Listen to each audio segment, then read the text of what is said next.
Hey, this is Jasper back.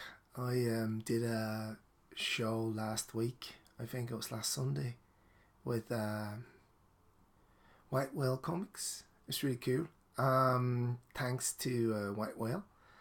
Today I just wanted to show you what I have in my collection of Encapsulated comics, Cgc, and I have one PGX by chance. I'm not big into it. I just bought these. I'll tell you why I bought them when I show them to you. And there's a lot of videos right now about, can you be a good collector if you do A or B or C or D? You can be a good collector if you love comics. I don't care if you have 10 books or 10,000 books.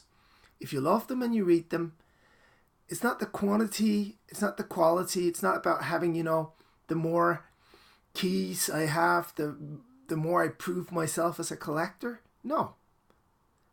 The more you love the comic books, the more you prove yourself as a collector to me. And I don't care if you collect them to flip them, to keep them for the covers, because you love an artist, because you love half-naked women on covers, because you love men in tights.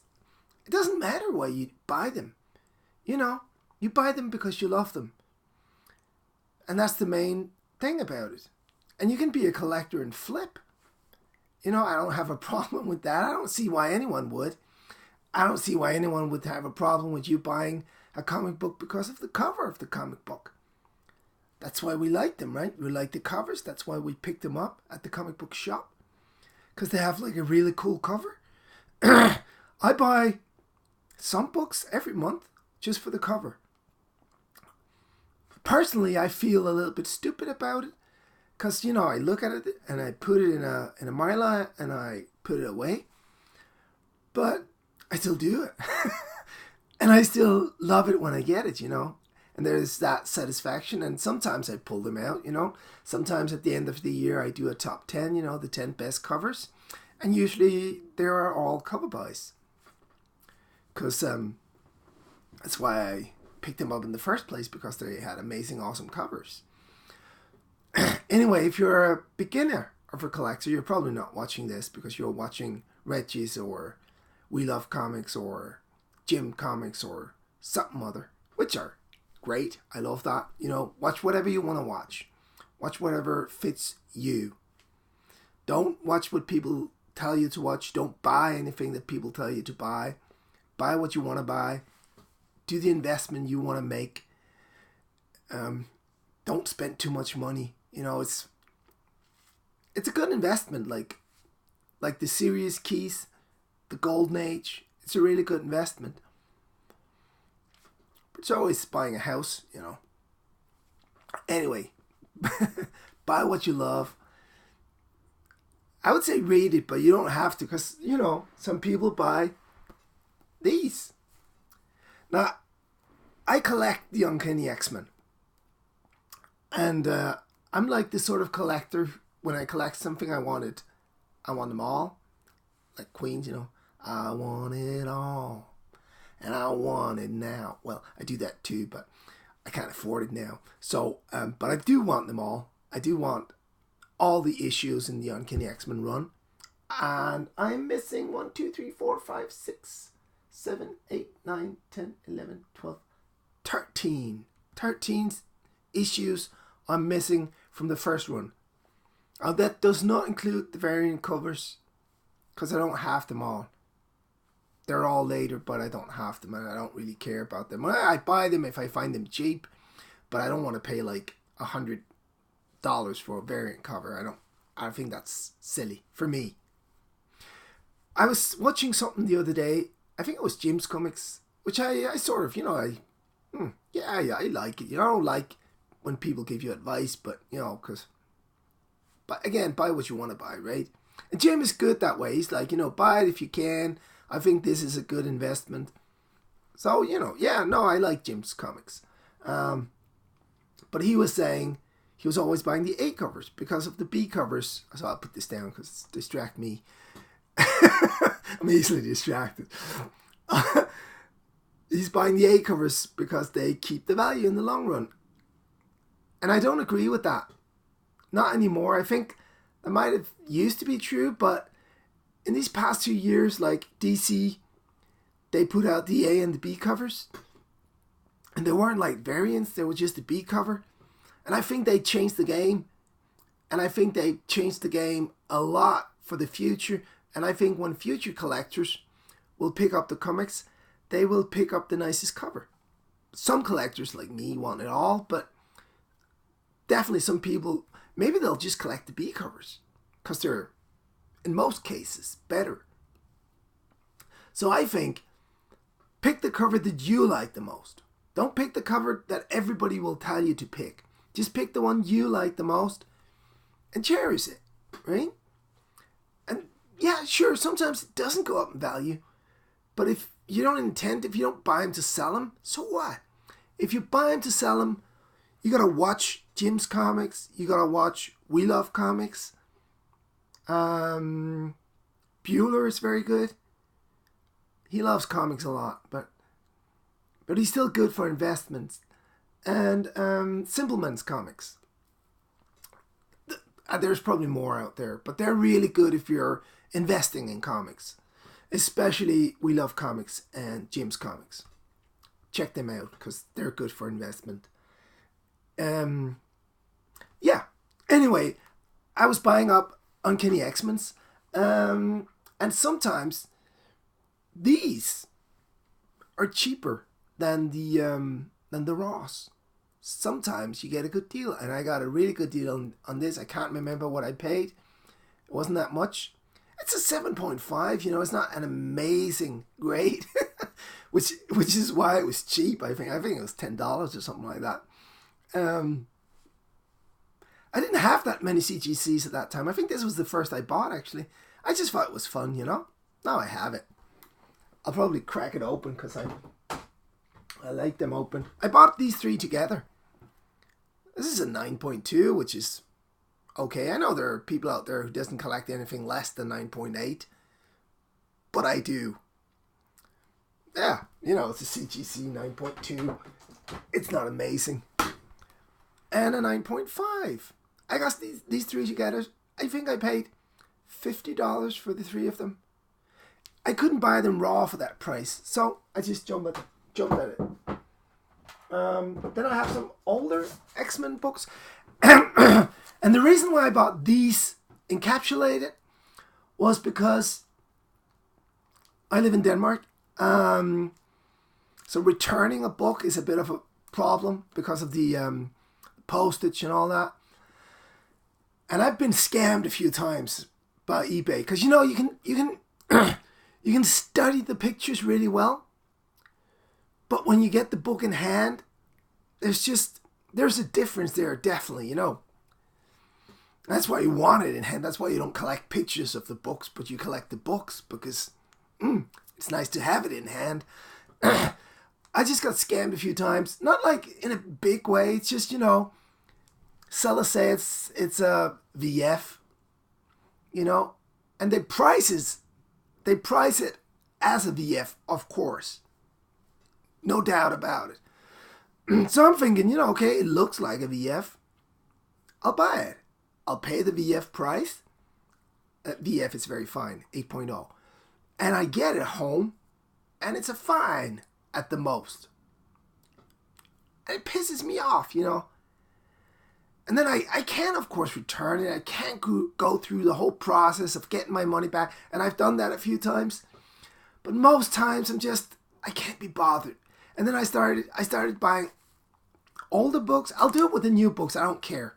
If it's a VF or a fine or, it's all good. But the older books, when you're paying a lot of money for the book, for the grade of the book, it's like if you're buying a 9.8 and you're getting a 9.0, you're going, but that's not what I paid for.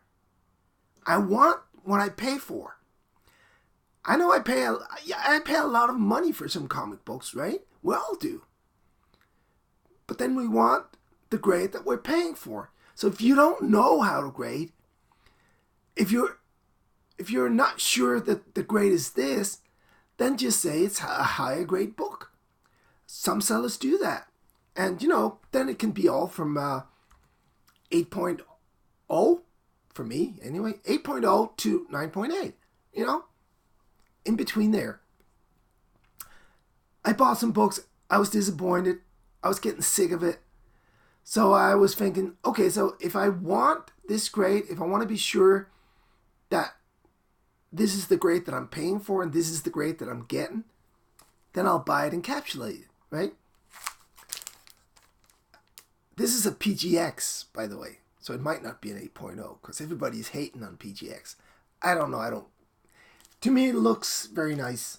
It looks like a 9.0 to be honest. Well, 7.5 maybe. It could be a 8.0. Could be a very fine. It looks nice enough.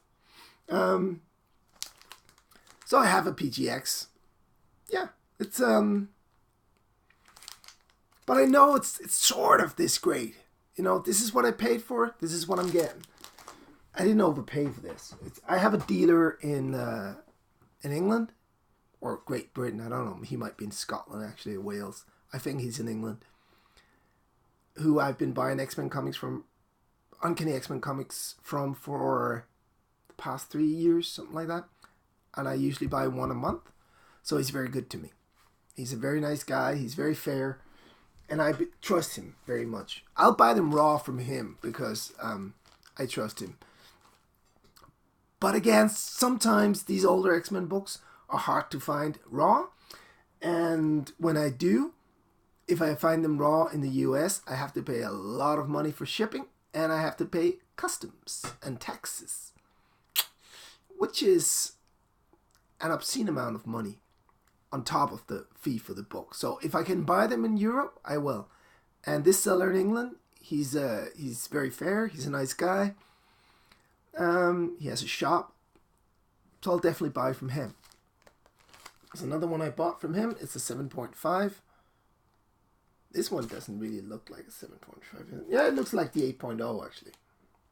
Yeah. No, it's a 7.5. Yeah. It's the next one here that I'm doubtful about. 8.0. Now to me, this is not an 8.0. 8.5, sorry. Jesus. This is not an 8.5 book. I was thinking about breaking all these open because I like them raw and I put them in Mylar and a top loader and it'll be nice. But I'm scared of breaking this one open because I don't think it's an 8.5. I'm scared of breaking it open and finding out it's a 6.0, Maybe I'll just keep it. Now, the last three are more rare books, more expensive books. Actually, the first one I bought raw at a 6.0. But I was unsure whether it was a 6.0, and I had Nick from in here. He's a really good guy. He was looking it over for me. Like, I was taking photographs for him, and he was like, no, it's a 6.0. It's a 6.0. But I didn't feel good about it. So I wrote Dave. I think he's Dave. It's the seller's name in the UK. And he said, no problem. Just if you don't feel good about it, send it back and buy something else. And I bought. He had this one. It's a 5.0. I know. But it's graded. And this is like, I like the Uncanny X-Men. I'm not crazy about this book. I was like, I don't really need this book. This is not, I know it's part of because it's the first, blah, blah, blah. But for me, it's like, it's giant size X-Men. So it's not Uncanny X-Men. I'm a little bit crazy about that. Yeah, I'm a bit weird about that. But I didn't really need it. So I bought it for like an investment for my kids. Plus this was a lot cheaper than the 6.0. Like, because this wasn't one he had for a long time. And he hadn't raised the price for this one yet. And he had for the other one. And he kept the price. When I asked him, he said, I'll sell it to you for the old price. Really good guy. So I have a giant size X. I have a key. Woohoo! It's for my kids, you know. When they grow old, they can sell it. It might be worth nothing then, but it's an investment for them. I sold something, I can't remember, a script or a book. I can't remember. And I bought that. And then, because I wanted what you all have, right? I wanted to feel like what it felt like in my heart to own a 9.8. It cost me $15.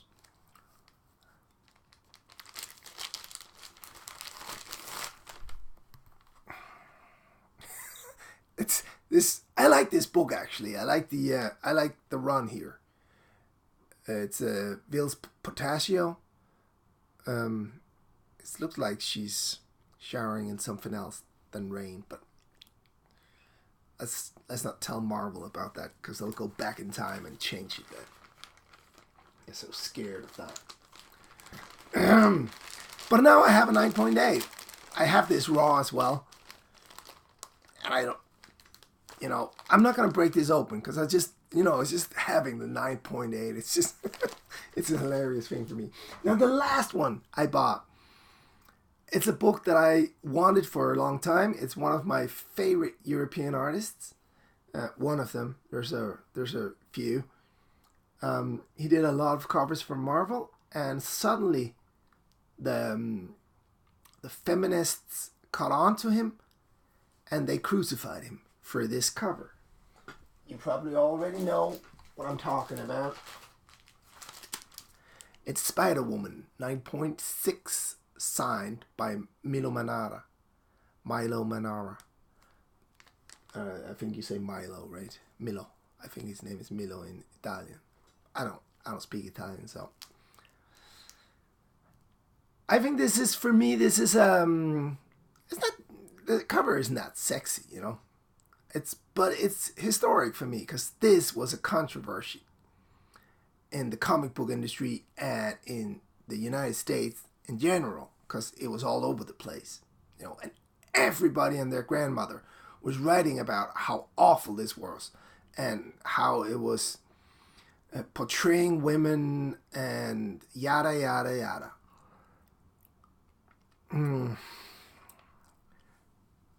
There's been a lot more awful comic book covers than this.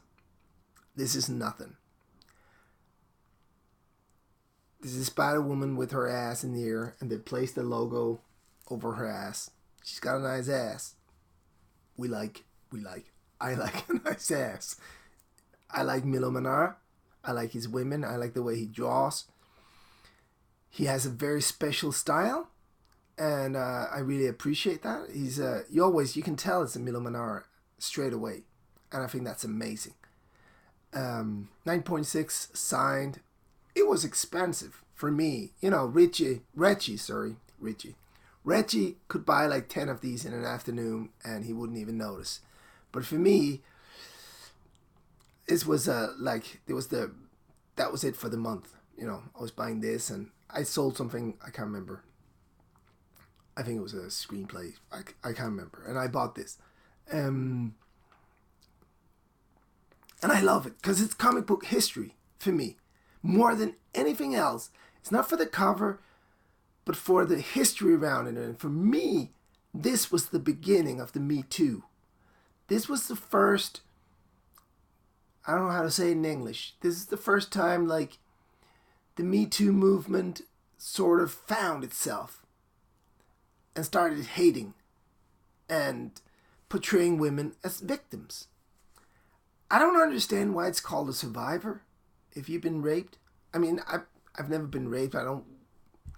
It's not nice to be raped or anything, but you're a survivor. What did you survive? Being raped? I mean, I've been assaulted on the street. I've been assaulted in a pub. Actually, I've been beaten a lot, and not like in the heroic way where I won, because I lost like most of my fights. And sometimes I didn't even, know I was getting my ass kicked, Some guy would just go up and just hit me in the face and just beat the shit out of me. Because I look like I do. I don't know. I look provocative to some people. I don't know.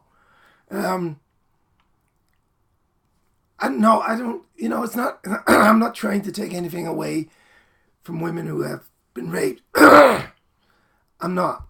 It's a horrible thing, and of course, if you don't want to have sex with someone, it's rape, whether you say no or not. But I think it's gone overboard. I think it's too much. I think it's become comical. When you get to the point where comedians make jokes about it, it's. I think it's anyway. It's gone too far. I don't know how I ended here talking about rape. I'm not defending rape by any stretch of the imagination. Not at all. I'm just. The thing is, like, we had like a huge debate about in Denmark as well, like everybody else, like, right?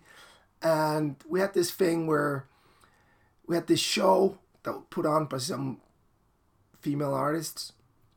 I was like, I can't remember how many women, like she had pictures of the women on the wall. And they were all like rape victims. Until some journalists start digging. And like, lots of them, like, they had sex with some guys. And then years later, they were like, I wish I didn't have sex with that guy. I didn't really want to at the time either. But that's not rape, right? Because I've been there. I had sex with women and I felt pressured to do it. And afterwards I was like, oh, I gotta go home and get in the shower. But I didn't feel like I was getting raped. I just think that people who actually do get raped, who goes through that horrible experience, I think we're taken away from them by saying, oh, I've been raped because I didn't really want to have sex with that guy like 4 years ago. And now I'm thinking about it, it wasn't really very nice, I said, yeah, but that's not rape. That's just like you're changing your mind, and you're allowed to do that. Of course you are. But it's not rape. It's a touchy subject. And I'm sitting here with Milo Manara. But that's why I bought it, because I think it's comic book history, and I think comic book history for me is very interesting. It's amusing. And you can say that first appearances are comic book history as well. But the first appearance, comic book history, like this one, right? That's comic book history as well. Yeah. For me, it's not as important or entertaining as like the big things that happened, like the first gay comic book character. For Marvel, I think it was North Star. Like they took like a CD, A, B, C, D, F, G, H, I lister. Like, I really love North Star. I think he's a great character. And they made him gay because that was pretty safe, because nobody really liked him. So, or I don't know, because I don't know why they made him gay actually. Because he never had a girlfriend, or he was in love with his sister. He had a weird relationship with his sister. That was like really, really.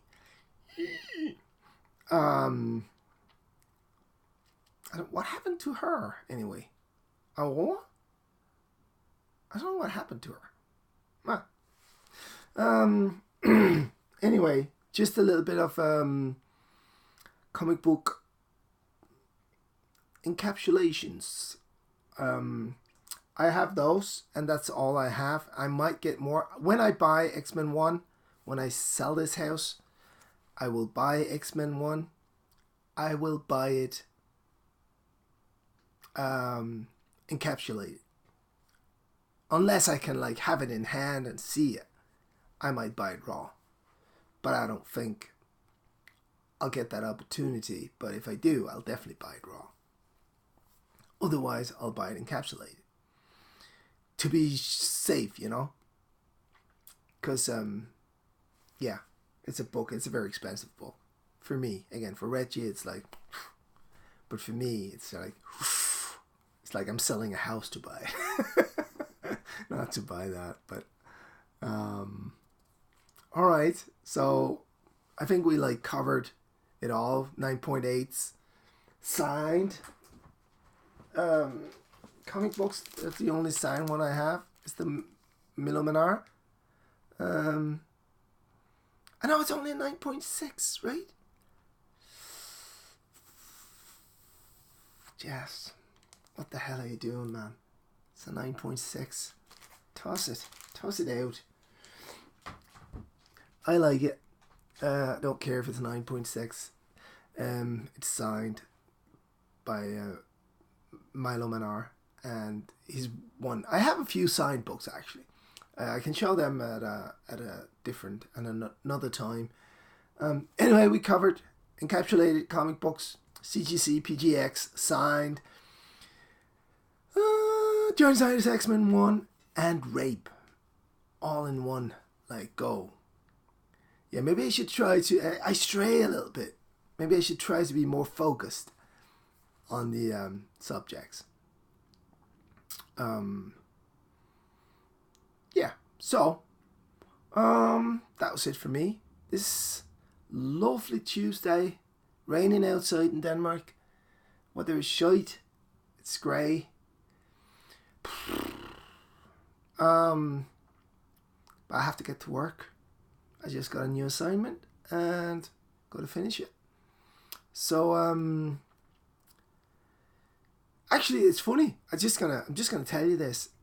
I'm writing a screenplay, and we went to the Danish Film Institute, and they were talking about, you go in front of a panel of 6 people. Well, you're sitting around a table, but there were 6 people there. I was there with my 2 producers. The director wasn't there because he was shooting something else, but we were there, and we were like defending the script. Why should they give us money? Because you get money from the government in Denmark. That's how it works. Because we're so small a nation, you can't make films otherwise. I don't know. I just go there. Anyway, and the people in the panel, one of them was a editor, a film editor, and he was very smart, about the script, and he had some good comments. And he said, your antagonist is a little bit boring. And I was, you're right, he is. I haven't gotten around to work on him yet, but I definitely will. And he was saying, well, maybe he's like a real intellectual guy, right? And he was like, well, maybe you should look at some comic book villains. Comic book. I was like, don't say a word. Yes, just keep it. And I was like, yeah, okay, that's a good idea. And he said, maybe you should watch the Marvel movies, because they have some really good villains, which I don't think they have, to be honest. I think Thanos is good, and the Joker is good. It's DC, of course. But I think the rest of the villains are rather weak, actually. But never mind. I didn't want to go into a discussion. I didn't want to tell him, I've been reading comic books for 30 years. Don't try to lecture me, blah, blah. I was just, sitting there. I was just taking it in. I was letting him be smart about comic books and comic book villains. But he had a good point, though. So I'm taking it in, right? And I was thinking about, making a top 10. Maybe I should do a film. Maybe I should do a video about that. Top 10 villains. It's a kids movie. But it's a Danish kids movie, so it can be a little bit more. Because when the producers called me, they were like, you want to do this, blah, blah, blah, blah, blah. And I said, yeah, I'll do it, but you have to read my books. Because I'm not going to be cute. It's going to be hard. And they were like, yeah, no problem. They couldn't get anyone else to do it. So so they pretended they read my books, which they hadn't. And they called me back and they said, yeah, it's fine, I said, but it's going to be dark. And they were like, yeah, no problem. And then I started writing and they were like, oh, so he's dying? Oh, okay. And I was like, yeah, but I told you. And they were like, yeah, but it's a children's movie. I don't care. People die. Even in children's movies. Bridge of Terabithia. Beautiful movie. Beautiful movie. You should see that with your kids. I'm talking about something completely different, right? Sorry about that. I'll do another video about that. that's it. Cheers. Thanks. I'm out before I keep talking, you know. Bye. Cheers.